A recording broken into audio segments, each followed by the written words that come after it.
Hey, I'm Robert. Thank you for tuning in to my automobile test drive and review. Please stay tuned at the end of the video so you can get some valuable information that'll help protect you in the purchase of a used automobile. This review is on a 2007 Volvo XC90. It's a SUV that's been in the Volvo family for several years. So let's get started. The quality of the interior to me seems very good. All the buttons are still clearly marked. None of them have any wear on them. The only thing that I don't understand why Volvo does in these vehicles is the wood grain panel around the shifter is a different color than the wood grain panel of the cup holder. And as you can see, this one is cracked, so maybe somebody leaned on it or something like that happened to it. Vehicle starts up nice and quick. It indicates that it's time for regular maintenance on this model. The instruments and controls are real clear. You can see the turn signal stock info reset button there. Then over here on the wiper, it has a intermittent timer. If you push the wiper all the way up, it'll spring back to the off position. Then it has its different speeds. Then it has its washer function there for the front and rear. The radio controls are clear and easy to operate. Your memory presets are here. You can scan and control your volume there. You can also control your volume and skip through stations on your steering wheel. Then your cruise control functions over here. You turn your cruise off and on with that button. You start it by clicking either one of these. You can accelerate or increase the speed there on your cruise control. The climate control are pretty clear, but they sit a little low. I don't really particularly care for that, how low it sits. Takes your eyes way off the road, but you do have a dial that you can reach down and get a feel for. If you do that, then you got the auto setting that automatically sets the air conditioner in the way that you want it to function. So let's go ahead and take it for a drive. Okay, driving the car and figured out that this circle arrow button is the resume for the cruise, and this one turns the cruise off.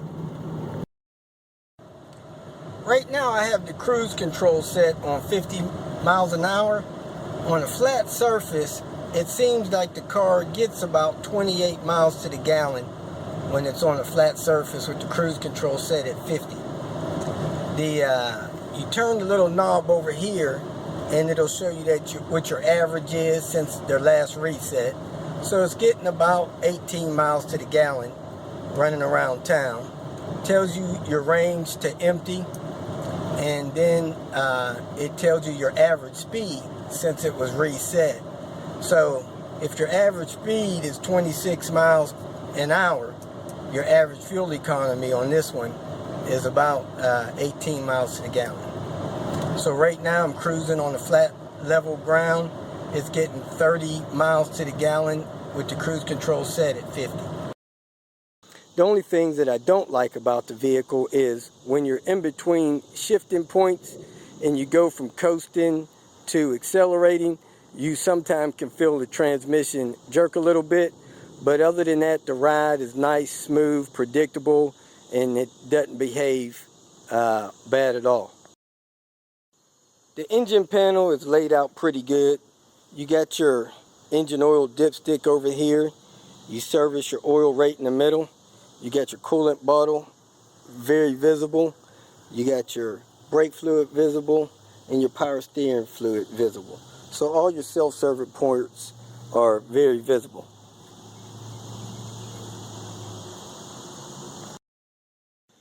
So there it is, the Volvo XC90. A few things that I like: the seat comfort, front and back, the ease in opening and loading of the cargo area. The ride quality and control was great. The quality of the fit and finish on the interior was fantastic. and the exterior is still holding up well at 80,000 miles. A few things that irritated me about the vehicle is it uses 10W40 for hot climates. That's an odd oil and weight to use, so it's not readily available, and now it has full synthetic because of that.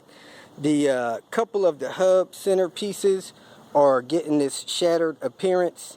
There's a trim on the driver's side, on the passenger side, that the clip is loose. Not sure how that happened.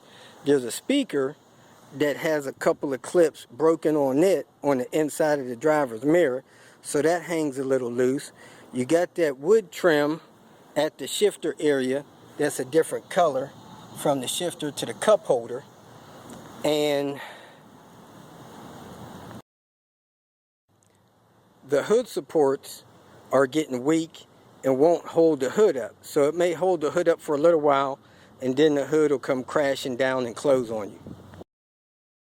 And last but not least, there's no keyhole on the passenger side, which is common among cars. So other than that, it's a great vehicle. I would rate it a 4 out of 5. A pleasure to drive and own. Maintenance being a little quirky. The Volvo XC90 is average when it comes to fuel economy. A little bit superior on the quality. Comfort, it's very comfortable.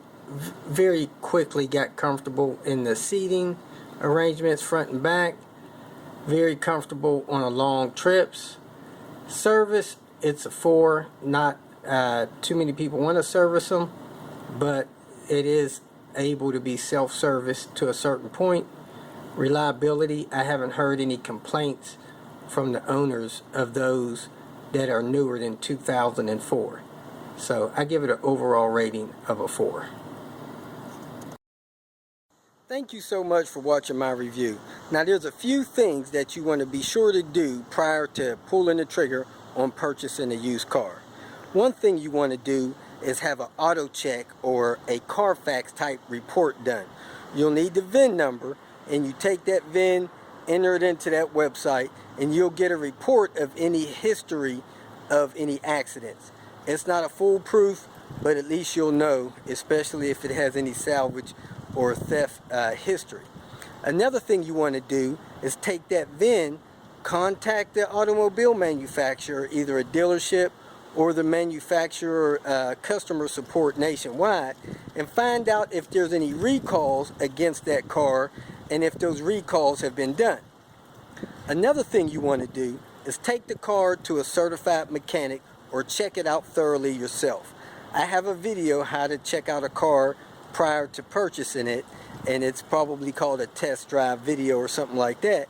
But you want to make sure that car is checked out, see if it needs anything immediately upon your purchasing, like brakes or something like that, which will help you prepare in the event that you're planning on purchasing the vehicle for a decent price.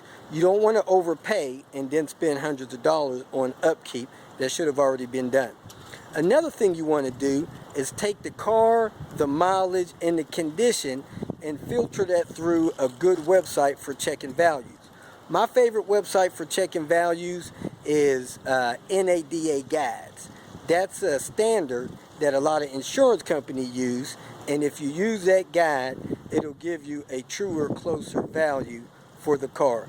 Now, I have seen some cars sell for a little bit more than retail because that website will give you averages. And if the car is well maintained, it's clean inside and out, and it doesn't have anything that it needs, it may be worth a little bit more than retail.